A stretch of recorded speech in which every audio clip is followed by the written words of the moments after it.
On va parler maintenant de l'infrastructure de votre centre de contact. Comme je vous l'ai dit tout à l'heure, vous devez savoir est-ce que c'est un centre de contact que vous voulez internaliser dans votre entreprise ou c'est un centre d'appel que vous voulez sous-traiter avec un autre centre d'appel, c'est-à-dire que vous voulez faire appel à un prestataire externe. Ça peut aussi fonctionner. Vous faites appel à un prestataire externe parce que vous n'avez pas les compétences en interne ou vous voulez pas vous occuper de gérer des personnes, de former des personnes et de recruter, de monter un centre d'appel vous-même. Ça, c'est un choix stratégique. Vous pouvez très bien vous dire, dans ce cas-là, moi, ce que je vais faire, je vais tout simplement sous-traiter les missions de centre d'appel avec des équipes dédiées. C'est à vous de voir. Soit vous allez fonctionner par mission, soit vous allez vous dire, je vais demander à ce centre d'appel d'avoir par exemple 5, 6, 7, voire 10 personnes, 20 personnes, 30 personnes, voire 100 personnes dédiées à mon service client ou dédiées à ma hotline qui vont réceptionner les appels pour mon service client. Donc ça va être vraiment le moment de vous poser la question et c'est un choix auquel je ne peux pas répondre pour vous parce que c'est une stratégie d'entreprise et dans la stratégie d'entreprise, il n'y a que le décideur lui-même qui peut savoir si son choix c'est d'internaliser son centre d'appel et d'avoir de la valeur ajoutée dans son entreprise et d'apporter des compétences en plus dans son entreprise afin de maîtriser toutes les chaînes de valeur ou tout simplement il veut se concentrer sur une partie de l'activité qu'il sait faire, c'est-à-dire son savoir-faire et à côté de ça, il veut avoir des personnes qui savent gérer des centres de contact, gérer les équipes, gérer les ressources et donc il se dit moi je préfère sous-traiter parce que je ne veux pas avoir à m'occuper donc à gérer les ressources humaines d'un centre de contact. C'est un choix stratégique, les deux se valent, mais encore une fois c'est une question auquel vous devez répondre. Alors il y a des points positifs dans les deux. Point positif, je l'ai cité pour la société qui veut internaliser, c'est d'apporter les compétences en interne. Mais le point négatif, c'est si vous n'avez pas la compétence au départ, il va falloir vous faire aider, vous faire accompagner, faire un transfert de compétences pour aider vos équipes à évoluer. Parce que ce qu'on pense pas souvent, c'est que quand on crée un centre d'appel, c'est pas juste mettre la technologie téléphonie derrière. Il y a aussi la compétence des agents, des collaborateurs, des managers, et tout ça, je peux vous dire, ça représente énormément d'investissement en temps et en formation. Donc, si c'est quelque chose que vous voulez faire, vous pouvez, mais faites-vous accompagner sur cette partie de formation et de création. Ou si vous voulez juste faire un centre d'appel en sous-traitance, évidemment, vous donnez un cahier des charges à la société outsourcer et la société outsourcer va organiser les recrutements, va chercher les bons profils s'il faut recruter ou il va sélectionner dans ses équipes des personnes qui vont répondre au mieux à votre cahier des charges. Donc, vous voyez, les deux se valent. Dans un centre d'appel qui va sous-traiter, des fois, vous n'êtes pas sur place, vous n'avez pas forcément les informations tout de suite en temps et en heure. Donc, vous pouvez toujours demander qu'on vous mette en place des éléments statistiques que vous pouvez vous connecter et voir les informations, mais ce sera jamais pareil que si l'équipe est au sein de votre entreprise. Vous aurez toujours un peu des informations qui vont pas être on va dire optimum, mais ça va fonctionner, il y en a ça fonctionne très bien. L'idée aussi, lorsque vous avez un sous-traitant, c'est aussi de communiquer. Vous pouvez aussi avoir des communications qui peuvent être perdues. Donc il faut aussi que tout soit sur la même longueur et que ça soit aligné, que ça fonctionne parfaitement. Donc vous avez à la fois les inconvénients, mais aussi les avantages, donc des deux côtés. Et à tout de suite, on se retrouve de l'autre côté. Pour aller plus loin dans mes explications, je vous ai préparé un schéma pour que ça soit clair pour vous concernant le centre de contact virtuel. Alors, un centre de contact virtuel, c'est le même principe qu'un centre d'appel classique que vous connaissez tous, avec un plateau d'appel avec plusieurs agents qui travaillent dans le centre de contact. Donc, tout est sur place, tout est centralisé. Et un centre d'appel virtuel, son objectif, c'est vraiment de centraliser les informations, mais de manière hébergée et à distance. Donc, nous aurons un modèle où vous voyez ici, vous avez donc des clients qui vont téléphoner. Ils vont passer par le réseau public, donc le réseau Internet public. Ça va arriver sur votre réseau IP, qui est un réseau de téléphonie et d'Internet privé. Ça va être votre siège social et dans votre siège social, donc votre entreprise, vous pouvez avoir 2-3 opérateurs qui travaillent, par exemple, si vous le désirez. Ensuite, vous allez avoir, par exemple, des personnes qui vont travailler depuis chez elles. Donc, vous avez une personne ici, donc en home shoring. Donc, elle est chez elle, elle prend des appels, elle se connecte.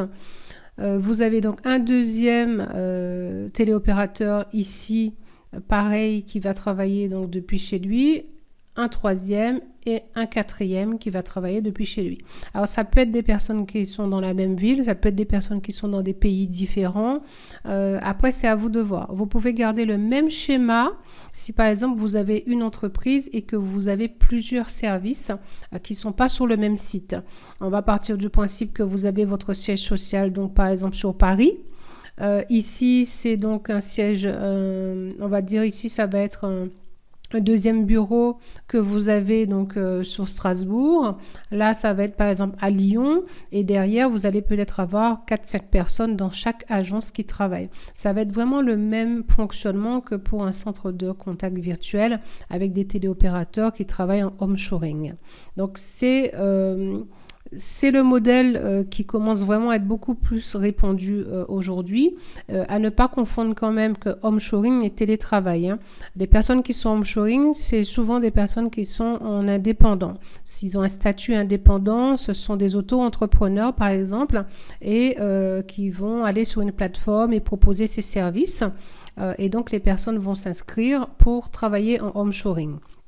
Ça peut être aussi une entreprise qui a créé son centre d'appel et qui veut peut-être avoir des salariés. Donc, il va avoir quelques salariés physiques, donc comme ici, quelques salariés donc, qui vont être en physique dans l'entreprise et qui vont être salariés de l'entreprise et qui va faire appel à des indépendants pour traiter d'autres missions.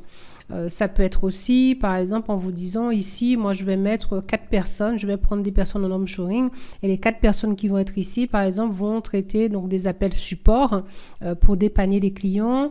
Je vais peut-être ajouter 5-6 personnes ici qui vont gérer tout ce qui est service client et par exemple ici, je vais mettre tout ce qui est des personnes qui vont gérer tout ce qui est facturation et réclamation et autres. Voilà, donc ça c'est vraiment que vous puissiez comprendre le schéma pour que vous soyez sensibilisés sur le fonctionnement d'un centre d'appel virtuel.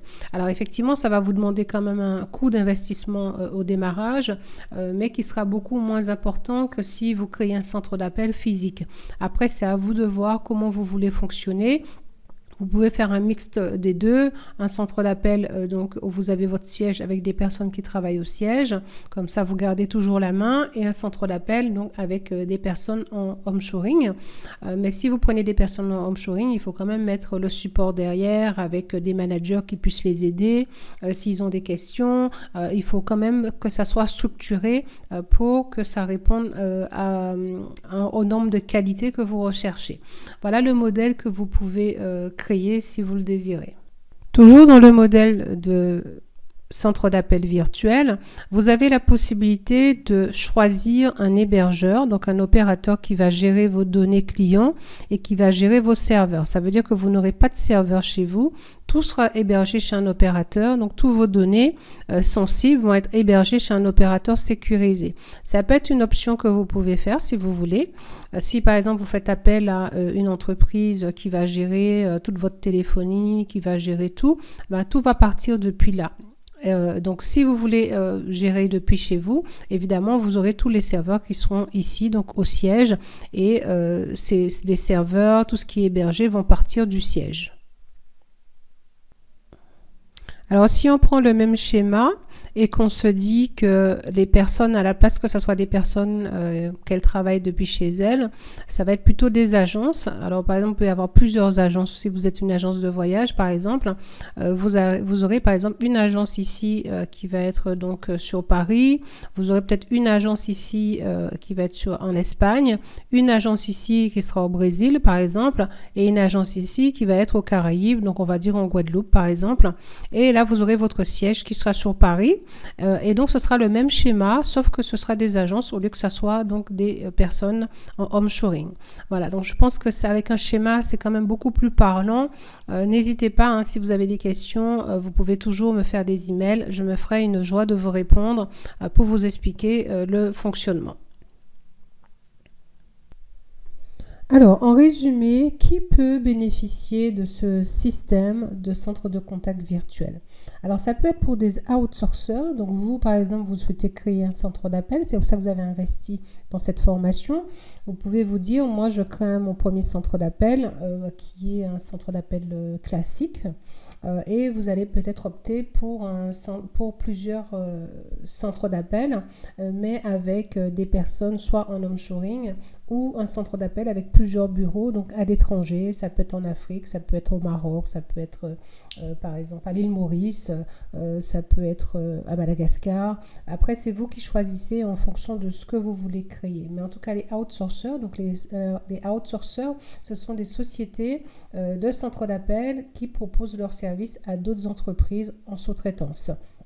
Par exemple, c'est des sociétés qui vont travailler pour les opérateurs mobiles comme Bouygues, SFR, Orange et autres. Ça peut être aussi pour travailler pour des entreprises, des PME, des TPE, pour faire de la prise de rendez-vous, pour faire de la vente, pour faire de la hotline. Ça va être vraiment en fonction de votre cible et de votre stratégie. Donc ça, premier outsourcer. En deuxième lieu, ce système est totalement adapté aussi pour des entreprises qui ont plusieurs sites, par exemple des agences, comme j'ai pris l'exemple des agences de voyage, qui ont plusieurs agences et qui veulent, on va dire, centraliser les informations, donner un seul numéro de téléphone à toutes ces agences pour que ces agences soient joignables.